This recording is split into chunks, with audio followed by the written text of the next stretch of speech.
يميش رمضان، ناس بتعتبره صحي وناس بتخاف منه. يا ترى هو كنز غذائي ولا فخ سكر؟ خليك معايا دقيقة وهتعرف الحقيقة. اليميش في الأصل فواكه مجففة ومكسرات، وده معناه إن العناصر الغذائية فيها مركزة أكتر من الفاكهة العادية، لكن التركيز ده سلاح ذو حدين.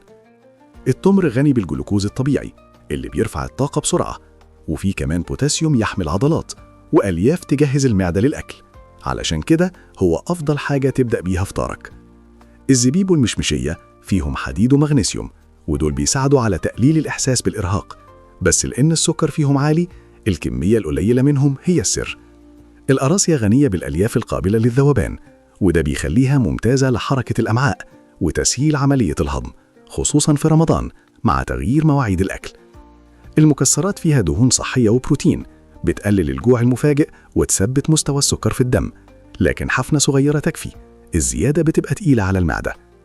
المشكلة مش في اليميش نفسه، المشكلة في اليميش المتغطي بسكريات صناعية واللي بناكله بكميات كبيرة من غير ما نحس.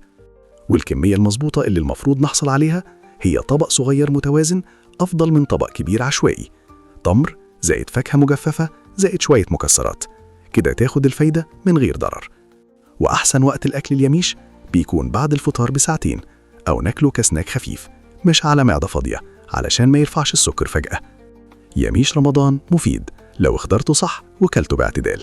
معلومة بسيطة بس فايدتها كبيرة، فايدة هب، فايدة بسيطة بس تأثيرها كبير.